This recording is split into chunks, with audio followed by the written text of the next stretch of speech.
안녕하세요. 반갑습니다. 한 주간 한 걸음 더라는 주제로 함께 말씀을 나눌 텐데요. 기도 주일이기 때문에 제가 이렇게 세 가지 부탁을 좀 드리고 싶어요. 첫 번째는 여러분이 집을 나설 때 말씀을 위해서 꼭 기도하고 출발했으면 좋겠어요. 하나님, 제가 하나님의 집에 갑니다. 저에게 오늘 꼭 필요한 말씀을 저에게 허락해 주십시오. 첫 번째, 언제 기도하자고요?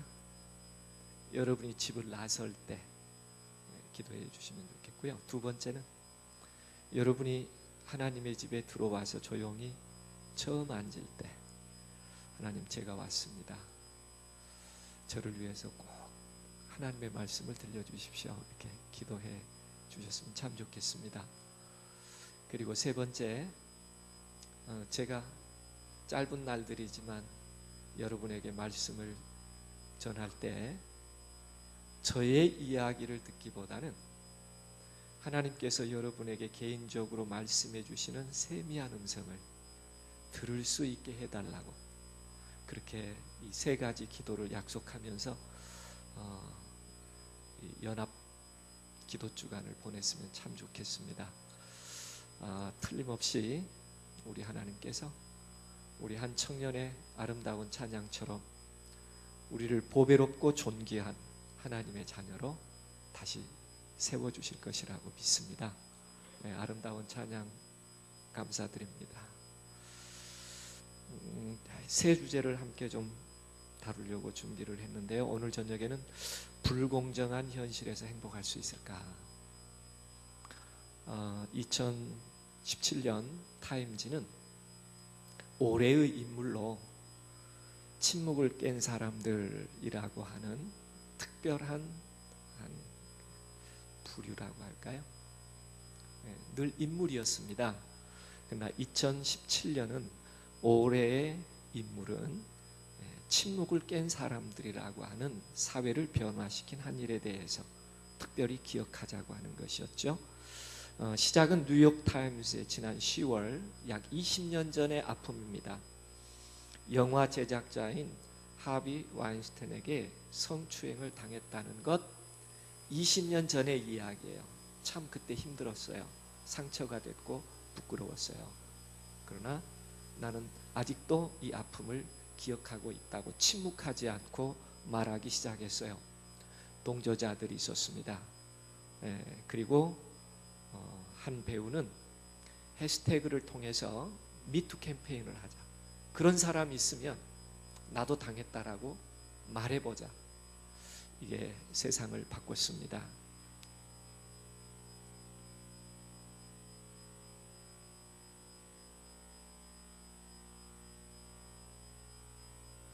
오디오가 잘 나갔습니다. 김정은도 아니었습니다. 과거에 부당한 대우를 폭로한 이른바 침묵을 깬 사람들, 저도 당했어요라고 용기를 내 폭로한 미투 고발자들이 선정됐습니다. 뉴욕 김영수 특파원입니다. 타임지 표지에 실린 올해의 인물들입니다. 영화배우 애슐리 주드, 우버 엔지니어 수전 파울로, 팝스타 테일러 스위프트까지 과거 자신이 당했던 성추행과 폭력을 만천하에 폭로했습니다. We are here. We will not go away. My name is Rose McGowan and I am brave and I am you. 이들의 용기 있는 행동은 곧 나도 당했다는 이른바 미투 운동으로 확산해 연예계와 정치권, 대기업과 언론계까지 강타했습니다. 결국 미국 헐리우드 거물 제작자가 자신이 세운 회사에서 물러났고 현역 최다선 의원도 정계 은퇴를 선언했습니다. 또 성희롱 혐의로 우버 직원 20여 명이 해고됐고 미국의 유명 앵커들도 줄줄이 회사를 떠났습니다. 타임은 침묵을 깬 이들의 용기 있는 행동이 전 세계에 전례 없는 문화적 변화를 이끌었다며 선정 배경을 설명했습니다. 네, 아주 간단한 것 같은데 불공정한 사회의 한 면을 우리들에게 보여줬고, 용기 있는 행동이 모든 삶의 가치를 바꿔냈다고 얘기합니다. 우리나라는 올해의 인물에 문재인 대통령을 선정했습니다. 그 이유는 간단하죠. 적폐청산. 그동안 쌓여져 왔던 폐단들을 깨끗하게 청산합시다. 이런 생각이 오늘 우리 사회에 나라다운 나라로 그리고 삶을 바꿔내는 그 기대감이 있었어요. 그래서 올해의 인물에 문재인 대통령을 선정하게 됐습니다. 여러분이 들으신 바대로 대학 교수들이 매년마다 올해의 사자성어를 정합니다. 2017년 사자성어는 파사현정이었습니다. 사악하고 그릇된 것을 깨고 올바른 것을 드러낸다. 지금 우리 시대에 일어나고 있는 동일한 내용이에요. 그런가 하면 올해의 책으로 선정된 책이 있어요. 82년생 김지영이라는 책이죠. 어릴 때 남동생과 내가 있는데 남동생 우유를 좀 먹었다고 할머니가 뭐라 그래요? 귀한 손자 우유를 네가 왜 먹냐?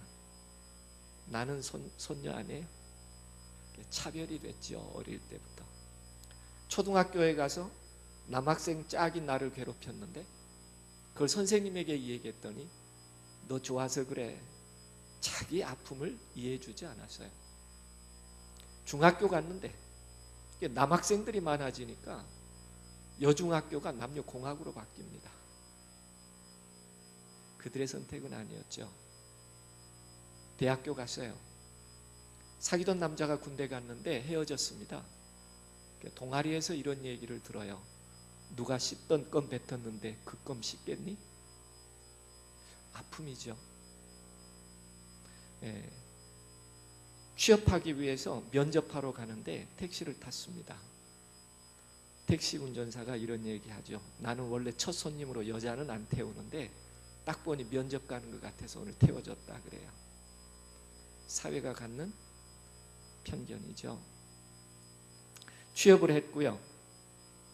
그리고 아이를 가져서 육아 출산 신청을 했더니 이래서 여자들은 채용하지 않는다 그런 얘기를 듣습니다. 그런데 이런 충격이 정신병원에 가게 되죠. 그 담당 의사의 부인도 의사였는데 집에서 수학만 풉니다. 남편이 묻죠. 왜 수학 문제를 풀어? 부인이 이렇게 대답합니다. 지금 뭐라고요? 다 함께 한번 읽어보실래요?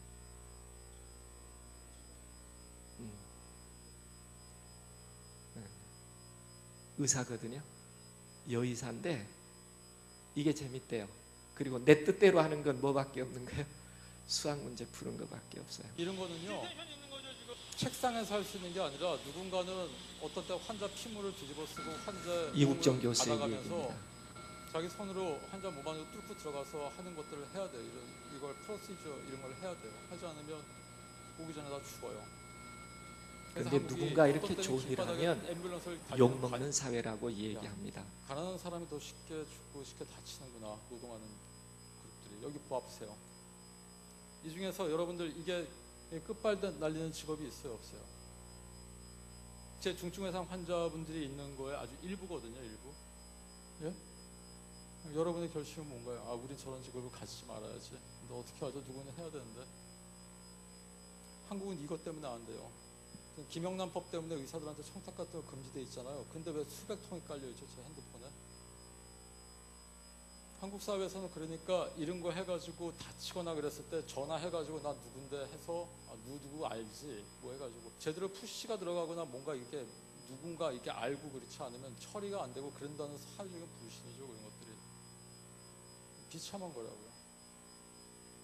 그러니까 알게 모르게 우리도 이렇게 되면 누가 아는 사람 통해서 이렇게 푸시 들어가고 그런 걸 갖다가 마치 사회적인 어떤 포지션을 과시할 수 있는 그 정도 레벨에 돼 있는데 문제는 뭐예요? 중증 외상 환자들은 대부분은 노동하시는 분들이 많다고요. 그러니까 이걸 행사할 수 없는 분들이 많아요. 그러니까 이런 분들은 어디서 다치고 길바닥에서 죽어나가도 사회적 여론을 문제를 갖다가 형성을 못하는 거예요. 그러니까 이런 분들이.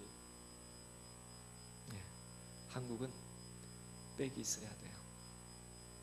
그래야 면접 안 봐도 박사과정 합격합니다. 이게 지금 우리 현실이잖아요. 네? 빽이 있어야 돼요. 하나 더 보죠. 일본에서 후쿠시마에서 원전 빡 터졌을 때 우리 일본 그렇게 경쟁심도 많이 느끼고 싫어하잖아요. 우리 괴롭히기도 해. 우리 일본보다 잘해야 되잖아요.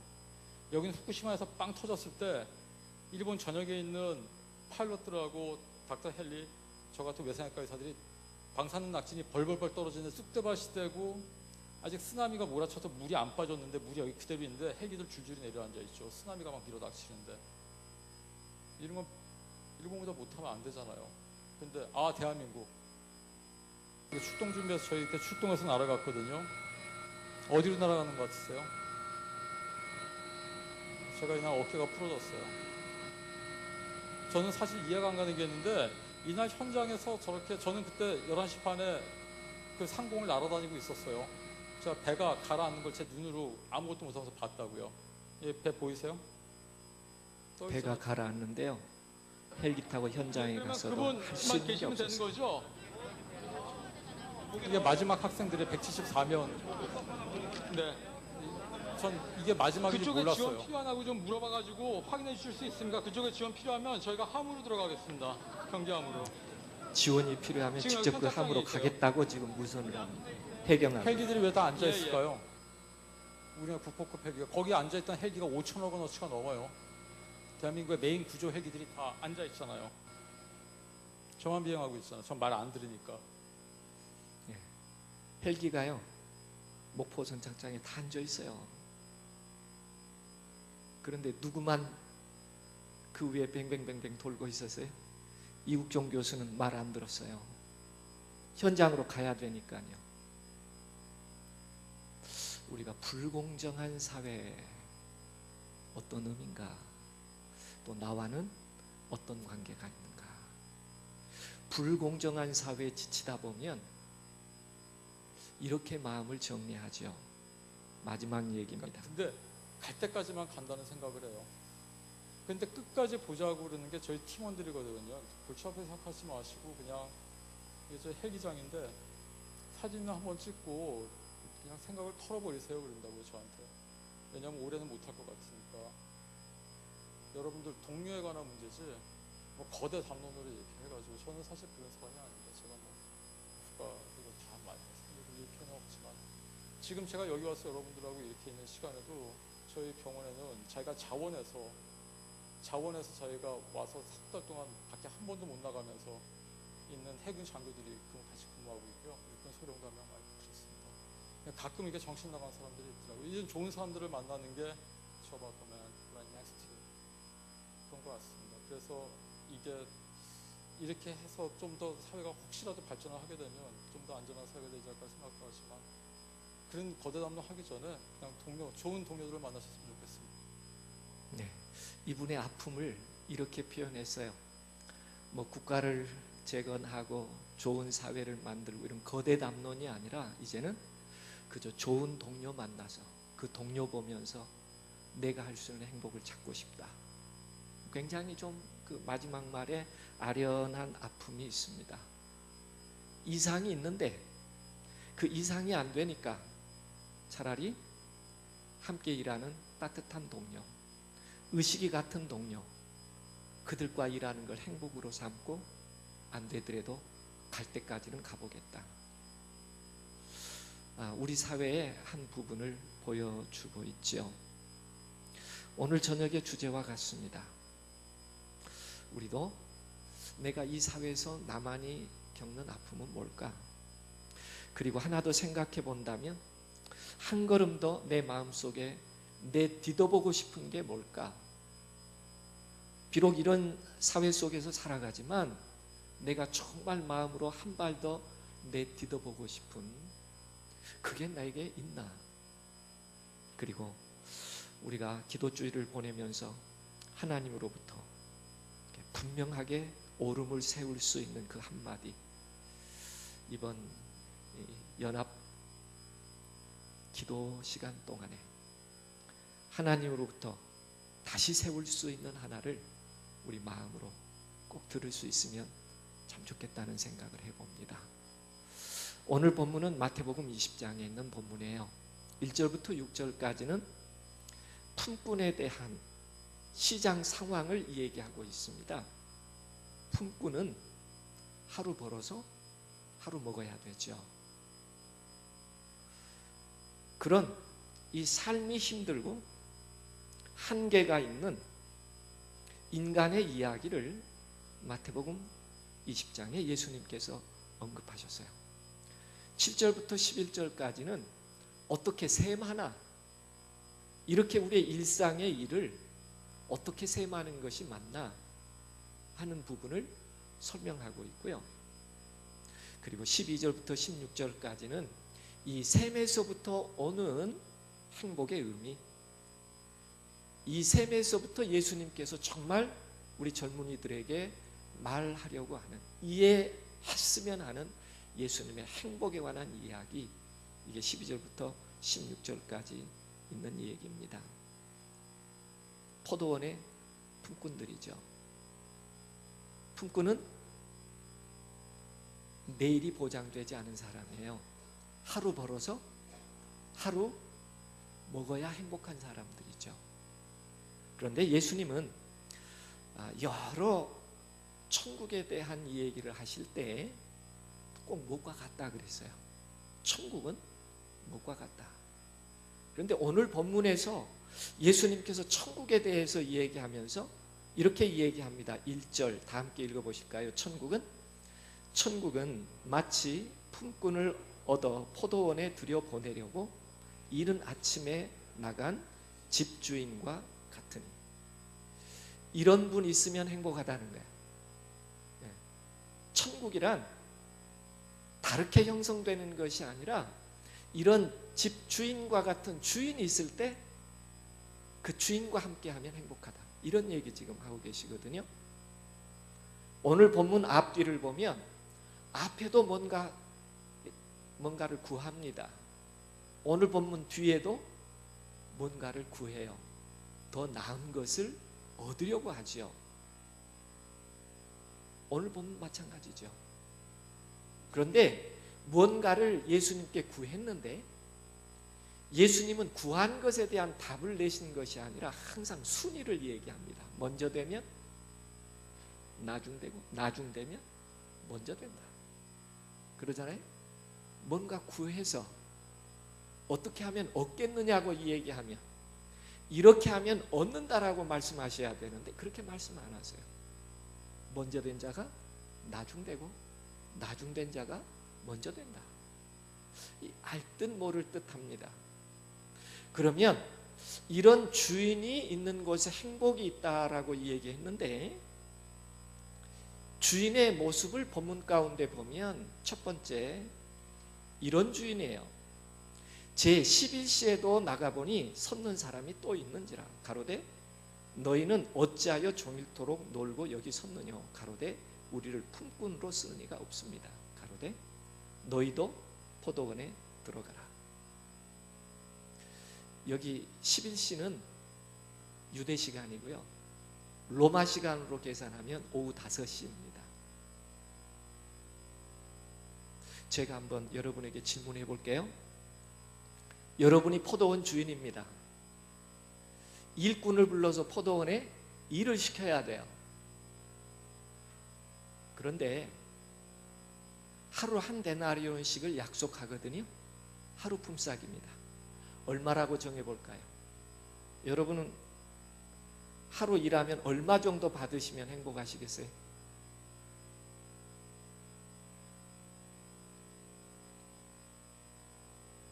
오늘 저녁에 식사하시면서 약속하셨죠? 이 목사님이 질문하면 절대 대답하지 말고 눈만 깜빡이자고. 한 10만 원 할까요? 그냥 쉽게요. 네, 한 10만 원.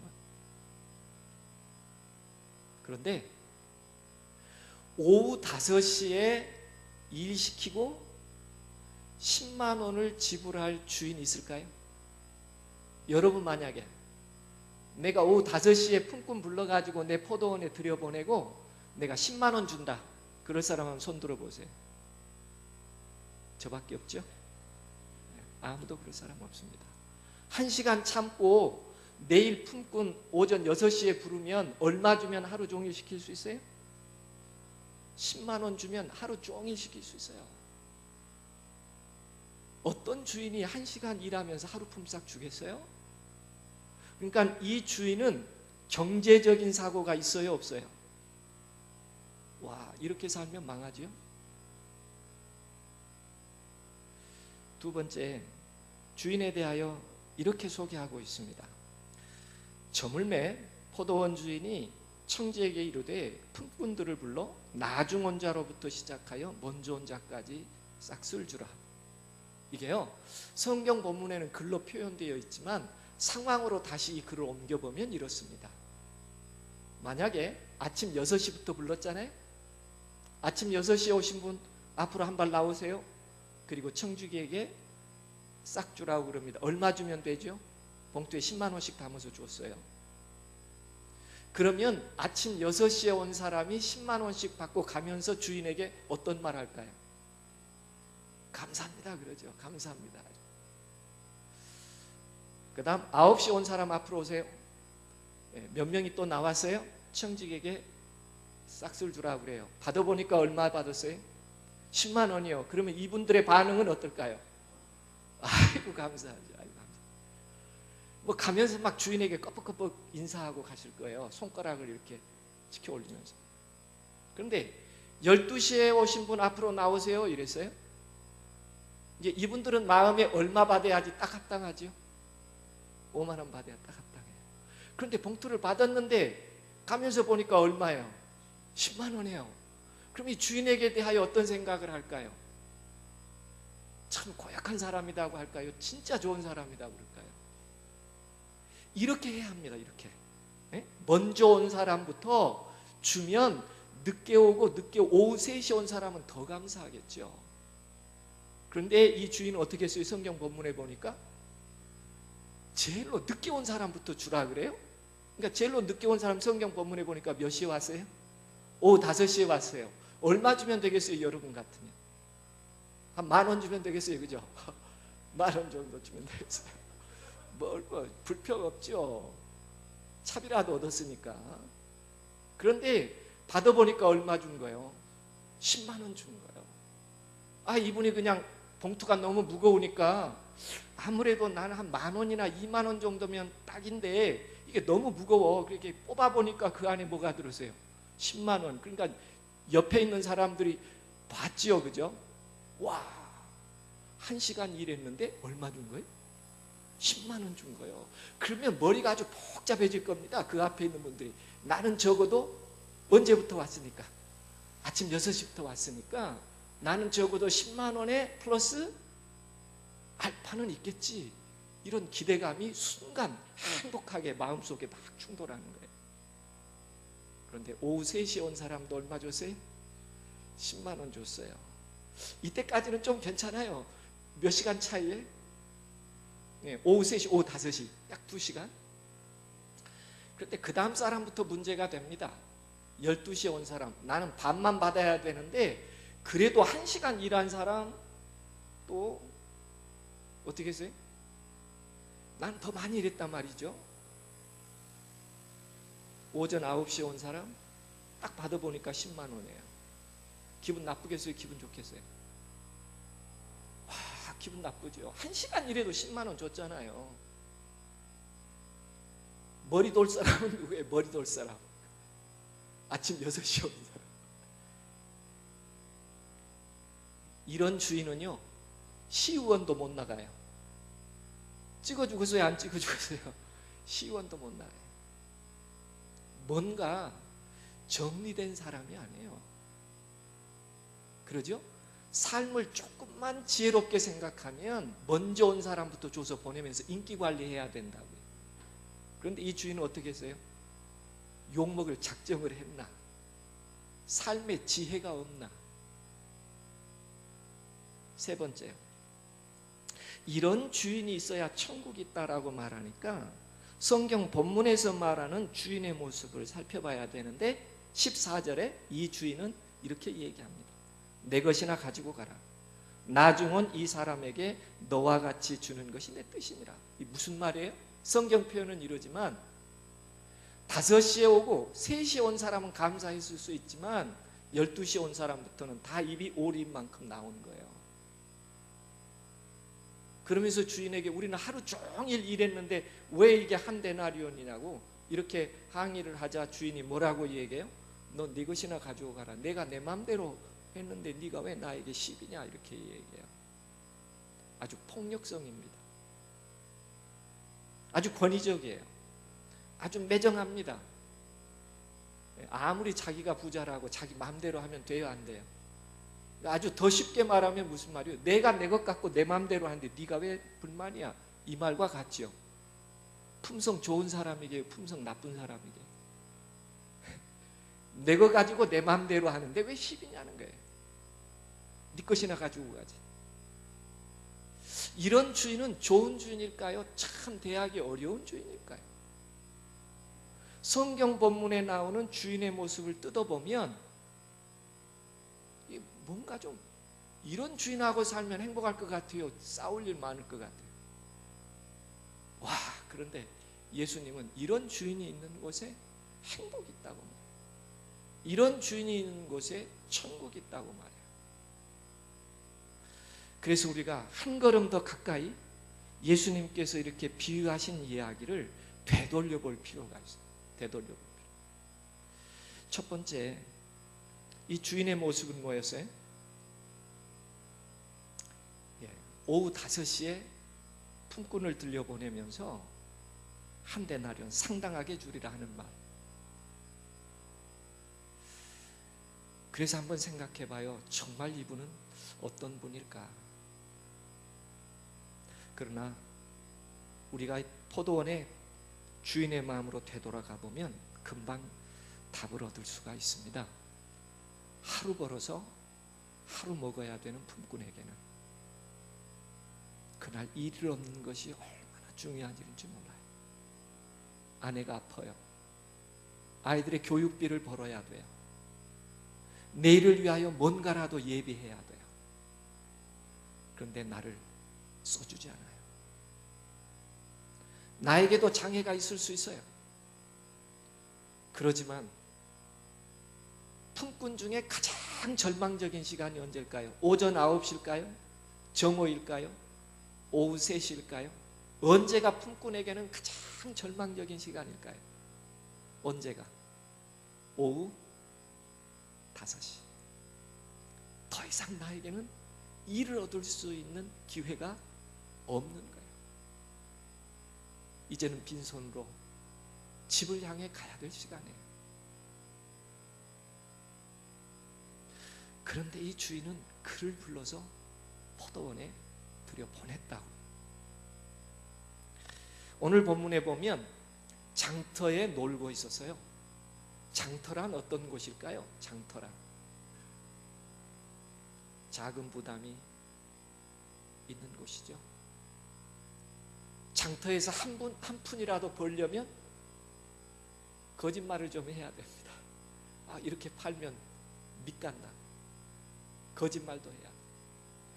장터에서 살려면 실질적으로 이렇게 손익이 보장되잖아요.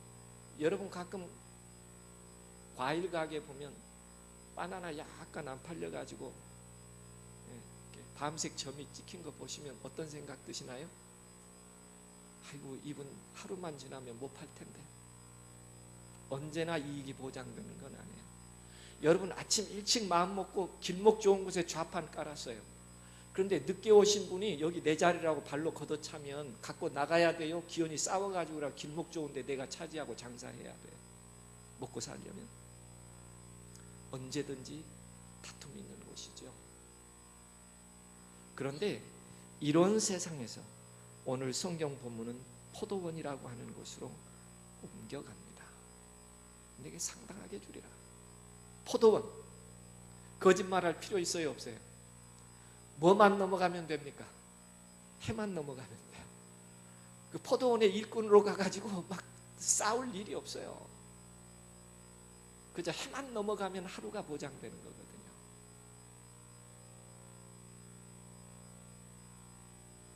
오늘 이 본문은 우리에게 이렇게 살 수 있는 마음이 있다면 행복할 것이다. 그런 주인을 정말 내 삶의 주인으로 받아들일 수 있다면 내가 가장 절망적인 시간에 주님은 나에게 희망을 허락하시는 하나님이라는 사실을 기억할 수 있을 때 오늘 우리가 사는 일상의 삶에서 누군가 가장 절망적인 시간에 그에게 희망의 사람으로 함께 할 수 있는 내가 될 것입니다. 참 중요한 부분 같아요. 가장 절망적인 시간에 손익을 따지지 않아요. 나보다 더 약한 자들에게, 오늘 하루를 살아가야 될 한계를 만난 자들에게, 그리고 가장 절망적인 순간에라도 그들의 삶을 희망으로 가득 차게 해줄 수 있는 그런 주인을 만나는 일, 우리의 행복이요, 그런 주인의 마음으로 젊은 날을 살아갈 수 있는 것, 축복입니다.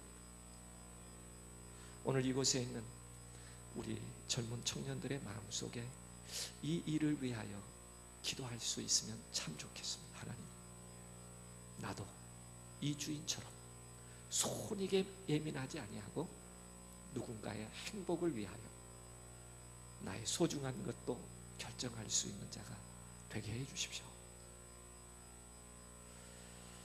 여러분이 언젠가 한 번쯤은 읽어보셨을 글이에요.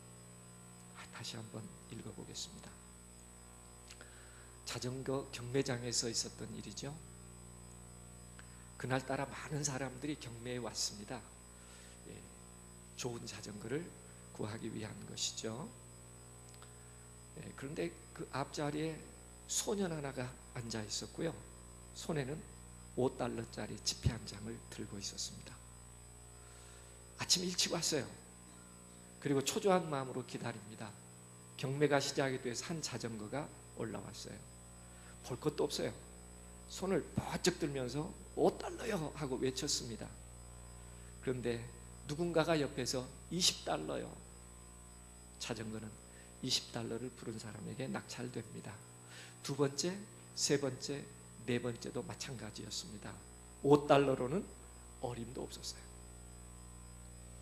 그래서 보다 못한 경매사가 안타까워서 이런 얘기를 합니다. 꼬마야, 자전거를 사고 싶거든 20달러나 30달러쯤 값을 부르거라. 이 꼬마는 이렇게 얘기합니다. 아저씨, 제가 가진 돈이라면 전부 이것뿐이에요. 그 돈으로는 절대 자전거를 살 수 없단다. 가서 부모님께 돈을 더 달라고 하려구나. 안 돼요. 우리는 아빠는 실직당했고 엄마는 아파서 돈을 보태주실 수가 없어요. 하나밖에 없는 동생한테 꼭 자전거를 사가겠다고 약속했단 말이에요. 그는 고개를 떨구었습니다. 경매는 계속됐습니다. 소녀는 여전히 5달러를 가장 먼저 외칩니다. 그 경매장에 한 사람, 두 사람 앞에 앉아서 자전거만 나오면 5달러라고 외치는 소년을 주목해 보기 시작했습니다. 그리고 그날 마지막 자전거입니다. 어쩌면 그날 가장 좋은 것, 가장 나중에 나왔어요. 다 그 자전거의 경매를 고대했었습니다. 경매사가 얘기합니다. 최종 경매에 들어갑니다. 이 제품을 사실 분은 값을 불러주십시오. 경매가 시작됐습니다. 이 소년은 여전히 5달러라고 외쳤습니다. 그런데 아주 힘없고 작은 목소리예요. 지금까지도 못 샀는데 살 가능성은 없다고 생각했어요. 그래도 여전히 5달러를 외쳤습니다. 순간 경매가 모두 끝난 듯 경매장 안이 조용해졌습니다. 경매사가 다시 강조합니다. 5달러요. 더 없습니까? 5을 셀 동안 아무도 없으면 이 자전거는 어린 신사의 것이 됩니다. 그리고 카운트다운을 합니다. 5, 넷, 셋, 둘, 하나. 이 자전거는 소년의 것이 됐습니다. 많은 사람들이 모두 일어나 일제히 그 소년을 향해서 박수를 치는 것이었습니다. 그렇습니다. 우리 마음속에 진정한 사랑과 내 마음속에 진정한 삶의 가치를 위해서 하나님 안에 끝까지 내 삶을 의지하면 그것이 불가능할지라도 하나님은 마지막에 가장 좋은 것을 주시는 하나님이심을 오늘 저녁에 다시 한번 기억할 수 있게 되기를 간절히 원합니다. 오늘 본문은 가장 절망의 시간에도 희망으로 이끌어 가시는 하나님을 이 본문은 다시 한번 바라보게 합니다. 그리고 끝내는 더 좋은 것을 주시는 하나님이 나의 하나님이심을 끝까지 신뢰하면서 하루하루 우리의 삶에 우리의 젊음이 때로는 낭망하고 때로는 포기하고 때로는 절망하는 것이 아니라 이 불공정한 사회에서도 좋은 것을 주실 수 있는 하나님의 계심을 신뢰하는 저와 여러분이 되기를 간절히 원합니다. 두 번째 보고자 하는 얘기는 이런 얘기입니다. 이 주인은 이게 지혜가 없는 사람이라고 생각됐어요. 문제가 안 될 수도 있지만 그는 굳이 문제를 만들어내는 사람처럼 보여요. 왜냐하면 명료하지, 오늘 본문의 이야기는 말이에요, 어느 시간에 부름을 받았던지 하루 한 데나리온씩을 약속했습니다. 히브리법에는 누군가 일을 시켰거든 당일에 주고 해진 후까지 끌지 말라 그래요. 만약에 여러분이 이 세상에 살면서 누군가를 일을 시켰거든 어떻게 하라는 거예요? 언제 계산해 주라는 거예요? 언제? 내일 드릴게요 하면 오늘 하루 살아야 되잖아요. 품꾼이. 그렇게 하지 말라는 거예요. 그리고 어떻게 해달라는 거예요? 이왕에 주려거든 언제 달라는 거예요? 해지기 전에. 이 무슨 말일까요? 해지면 가게 문 닫잖아요. 양식 사가야 되잖아요. 약도 사가야 되잖아요. 하나님은 너무 사람을 절망하게 하지 말라는 거예요. 언제든지 그에게 희망의 기회는 기쁨으로 가질 수 있도록 도우라는 거예요. 하나님의 법은 언제든지 가난하고 약하고 한계에 좌절하는 사람을 중심으로 하나님의 법은 늘 그렇게 우리들에게 이야기하고 있죠. 우리가 의미적으로 배워야 할 부분이라고 생각해요. 그런데 나중 온 자부터 주었더니 먼저 온 자들이 어떻게 했다는 거예요? 원망했다고 얘기합니다. 당연하죠. 당연합니다. 어떤 말로 원망을 했을까요?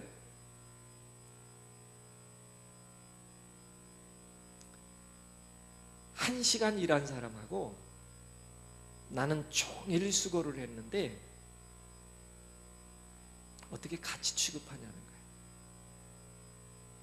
누구 말이 맞는 것 같습니까? 여러분 생각에 주인이 맞는 것 같습니까? 지금 이렇게 아주 이성적으로 아주 합리적으로 1시간 일한 사람하고 10시간 일한 사람하고 같습니까? 같아요? 틀려요? 만약에 여러분이 살면서 여러분이 분명히 맞은 것 같아요. 그래서 여러분이 분명히 합리적으로 이성적으로 옳음에 대하여 주장했는데 그럼에도 불구하고 행복이 없을 때 이 비유를 한번 생각해 보세요. 그런 경우 있나요? 분명히 내가 맞아. 내 주장이 확실하게 옳은 것 같아요. 그런데도 불구하고 결과는 내게 행복이 없어요. 이럴 때 이 비유를 한번 생각해 보세요. 이 상황은 그런 상황입니다.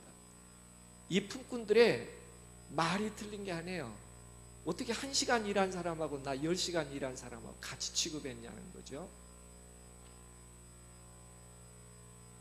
중요한 것은 태도입니다. 행복에서 가장 중요한 것은 상황적 해결이 아니라 그 상황에 대한 나의 태도가 나의 행복을 결정할 수 있어요. 물론 상대적이지만 우리는 이렇게 비교해 볼 수 있습니다. 11시에 온 사람이 얼마 받을 줄로 기대했다가 오후 5시에 온 사람이 얼마 받을 줄 알고 기대했다가 한 1, 2만 원 얼마 받았어요? 10만 원. 그러면 여러분 같으면 어떻게 해야 될까요? 여러분 같으면 1, 2만 원 받을 줄 알았더니 10만 원을 줬어요. 그러면 여러분 어떻게 반응하실래요? 뭐 오늘은 괜찮아요. 대답 안 하시기로 하셨으면. 예. 아마 이렇게 대답했을 거예요. 주인님, 저를 잘 못 알아보신 것 같네요. 사실 저는 아까 오후 5시에 왔거든요. 하고 봉투를 주인에게 줬을 거예요. 이건 내 품삯이에요, 안 해요? 지금 안 해요. 틀림없이 1시간만 일한 사람이 이렇게 말했을 거예요. 이거 이렇게 받으면 안 되는 거죠. 예. 그래서 주인에게 저는 1시간밖에 일 안 했다고. 이거 이제 계산이 좀 잘못된 것 같습니다. 아마 이랬을 겁니다. 틀림없이. 그런데 주인이 뭐라고 그러는 거예요? 내가 한다고 5시에 온지. 그런데 내가 그렇게 주기로 한 거니까 그냥 받으라고. 그러면 어떤 대답을 했을 것 같습니까? 1시간만 일한 사람. 감사하다. 혹시 내일 일이 있으면 저를 부르시면 오늘 못 해드린 것까지 최선을 다해서 해드리겠습니다. 이런 얘기 했을까요 혹시? 여기서 예수님은 결론을 하나 내리셨어요. 이런 말로 결론을 내립니다. 다 함께 읽어보십시오. 이와 같이 나중된 자로서 먼저 되고 먼저 된 자로서 나중되리라. 무슨 말일까요? 품꾼은 하루 벌어서 하루 행복을 찾아가야 합니다. 그런데 주인이 약속한 대로 줬어요. 하루에 한 데나리온씩 약속했으니까 약속을 지켰어요. 그런데 한 사람은 원망하고 따지고 불평을 했어요. 그런데 한 사람은 정말 감사하며 기뻐했어요. 여러분이 포도원 주인이라면 내일 누구부터 쓰겠습니까? 여러분이 포도원 주인이라면 약속한 대로 한 데나리온 줬더니 시비한 사람 내일 쓰겠어요? 안 쓰겠어요? 안 쓰죠. 품꾼은 오늘만 사는 사람이 아니에요. 매일 나의 행복을 찾아야 될 사람이에요. 그래서 예수님께서 행복이라고 하는 천국이라는 주제를 이야기하면서 얻었다가 아니에요. 얼만큼 소유했다가 아니에요. 먼저 된 자가 나중될 수 있지만 나중된 자가 먼저 될 수 있다고 하는 행복을 이야기하려고 하신 거예요. 가끔은 우리의 삶에도 내가 기대한 것만큼 충족되지 않을 때 있어요. 가끔은 내 생각하고 다른 대우를 내가 받을 수 있어요. 불공정한 세상에서. 그러나 내일을 기약할 수 있는 행복은 오늘 내 손에 쥐어진 것으로 셈하는 것이 아니라 내일을 생각할 수 있는 지혜와 감사의 태도예요. 그것이 우리의 미래를 결정합니다. 오늘의 행복이 아니라 내일 또 다시 내게 주어질 수 있는 하루의 행복을 주님은 우리들에게 우리의 삶의 태도를 통하여 얻을 수 있음을 강조하고 있어요. 그래서 우리는 이 본문 가운데서 다시 한번 생각해 보게 됩니다. 가끔은 불공정한 세상에 살기 때문에 우리는 눈에 보이는 것으로 자꾸 셈하려고 해요. 그리고 자꾸 남에게 비교합니다. 그래서 급여를 받을 때도 오늘 10만 원 받아야 되는데 9만 원 들어왔으면 한 달 다 베린 것 같아요. 그리고 막 사장님 욕하고 싶어요. 내가 얼마나 일했는데 이거밖에 안 되는데. 그런데 10만 원 받을 줄 알았는데 11만 원 들어오면 그 한 달이 얼마나 째지고 기쁜지 몰라요. 그런데 더 문제는 뭐냐면 내가 얼마 받았느냐가 아니고 자꾸 다른 사람 얼마 받았느냐가 내 감정을 건드려요. 이게 문제죠. 나보다 더 못한 사람이 10,000원이라도 더 받은 것 같으면 그때 열나는 거예요. 행복을 그렇게 셈하지 말라고 얘기합니다. 우리의 행복의 존재는 그렇게 존재하는 것이 아니라고 얘기합니다. 오늘 내가 최선을 다했거든. 그 삶의 기쁨이 나를 행복하게 해야 합니다. 여기 한 얘기가 있어요. 그가 1등한 이유라고요. 옥스포드 대학에서 있었던 일 같습니다. 영국에 있는 옥스포드에서 수학 분야에서 세계적으로 명성을 떨친 일본인이 있었어요. 그런데 함께 영국에서 수학을 공부합니다. 그런데 아주 탁월함이 있었나 봐요. 그래서 유일한 동양인이지만 언제나 1등을 했어요. 그래서 그의 이야기가 자자해지기 시작했습니다. 항상 1등을 했기 때문에 어떤 학생들이 자존심이 좀 상했을까요? 파키스탄에서 온 사람? 영국인들이 자존심이 좀 상했겠죠. 그래서 늘 경쟁의 마음을 가졌습니다. 그러다가 이 기쿠치라는 이 학생이 언제나 1등을 하는데 2등은 브라운이라는 영국 학생이었어요. 학기말 시험을 앞두고 이 기쿠치가 독감에 걸립니다. 학교를 쉬었어요.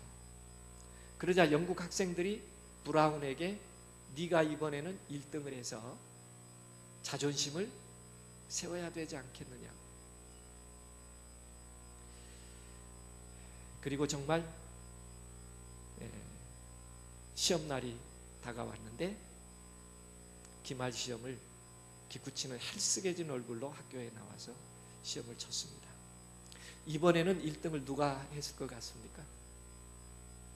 이번에는 브라운이 했을 것이라고 생각을 했죠. 성적이 발표될 때 보니까 누가 1등을 했어요?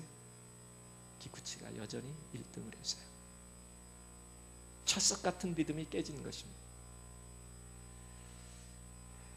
그 게시판을 보던 기쿠치가 앞으로 걸어 나가서 이런 얘기를 합니다.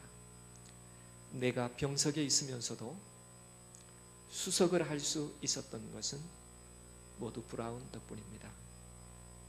브라운은 매일매일 그날의 강의를 가지고 내 방을 찾아와 교수님과 똑같이 강의를 해주었습니다. 여러분 누가 1등일까요? 브라운이요. 행복이라고 하는 것은요 결과물이 아니에요. 행복은 나의 삶에서 보다 나은 가치를 위하여 나의 삶의 성실함을 가지고 내가 경험하는 아름다운 사실이 행복이에요. 우리는 늘 그렇게 셈하려고 하죠. 결과를 가지고. 그러나 내가 어제보다 더 나은 내가 되기 위해서, 그리고 내 내면의 가치의 능력을 더 키우기 위해서 내가 오늘 하루 그렇게 살았다면 하나님은 우리 모두를 다 1등이라고 여겨주십니다. 성적의 결과가 아니에요. 오늘 마태복음 20장의 비유는 이런 내용을 우리들에게 다시 한번 명상해 보기를 원하죠. 시간이 가서 다 좀 넘겨야 되겠습니다. 마지막 얘기 하나 더 해보죠.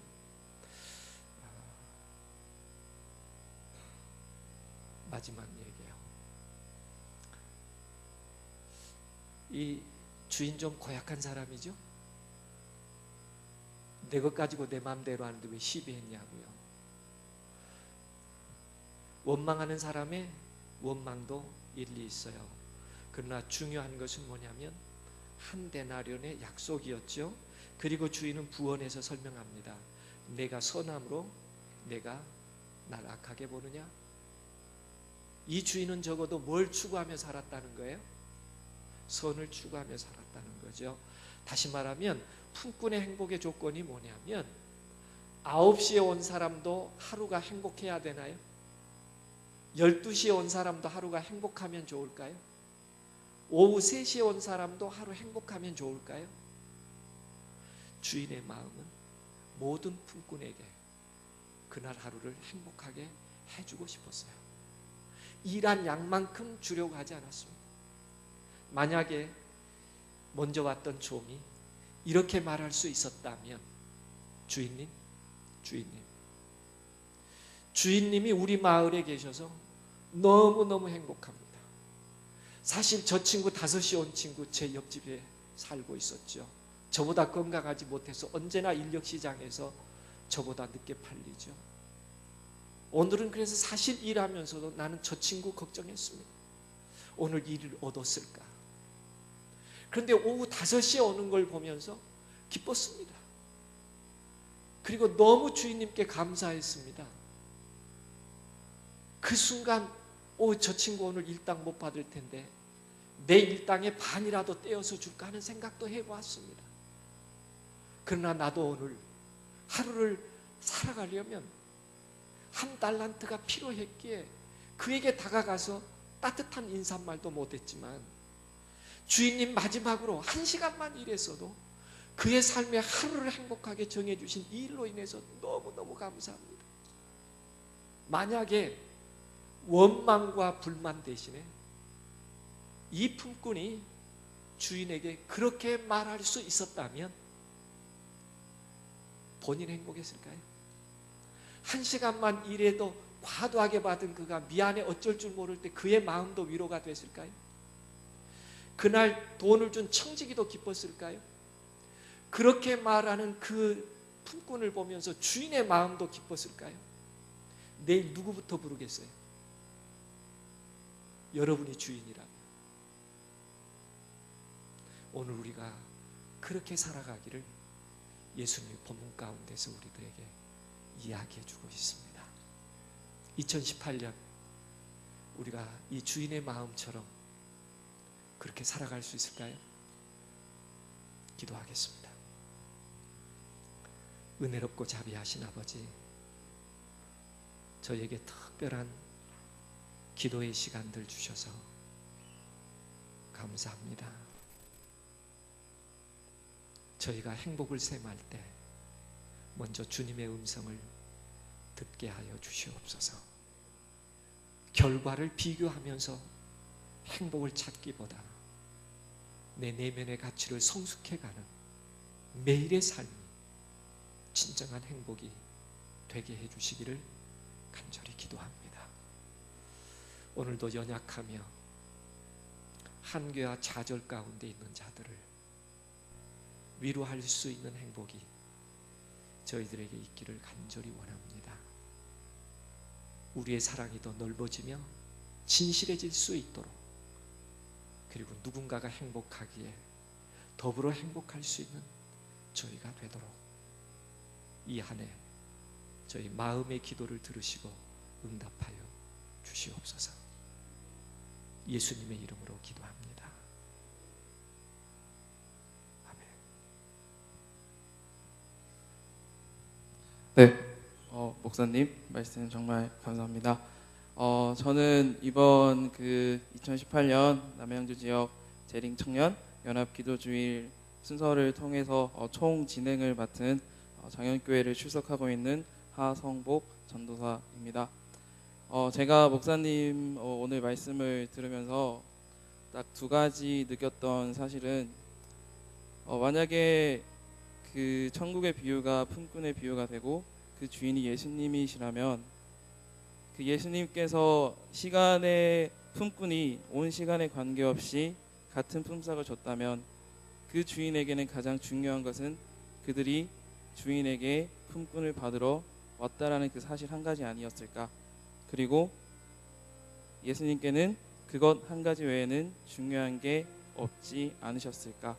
저는 그 부분이 정말 가슴에 너무 와닿았던 것 같습니다. 저희가 2018년 한 해를 시작하면서 이런 연합 기도주일로 시작하게 된 것에 너무나 큰 감사를 느끼고, 그리고 이 자리에 모두 함께해 주신 모든 분들께 정말 하나님을 대신해서 감사의 말씀을 드리고 싶습니다. 오늘 저희가 이제 마지막 순서로 잠깐 집에 돌아가시기 전에 개인적으로 오늘 말씀에 대해서 그리고 올 한 해에 대해서 생각해 보면서 기도할 문항을 하나 준비했습니다. 띄워주시겠습니까?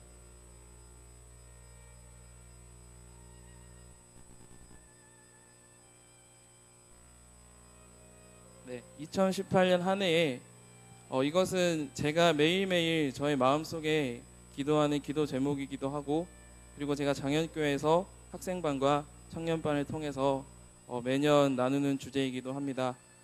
2018년 한 해 내가 하나님과 동행할 때에 나의 두 손은 과연 어떤 것으로 채워질지 한번 기도해보는 그런 시간이 되었으면 좋겠습니다.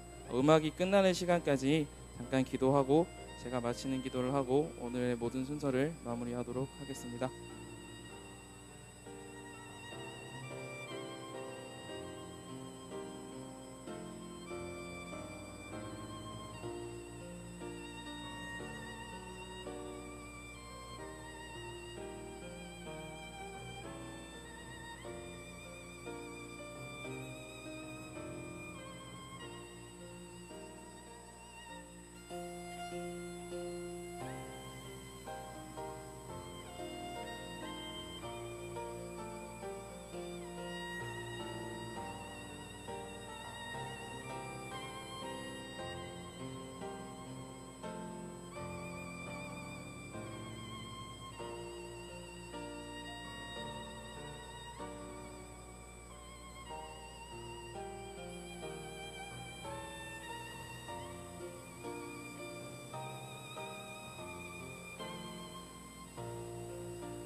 네, 기도하시겠습니다. 사랑이 많으신 하나님 아버지, 저희가 이 자리에 한 마음으로 모여서 기도할 수 있는 시간 허락하시니 감사합니다.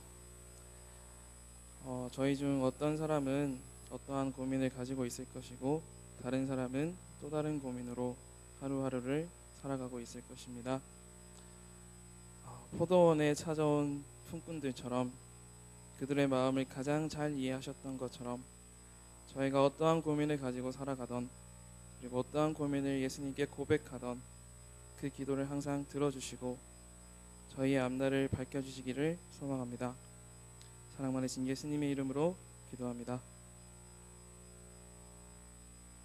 감사합니다.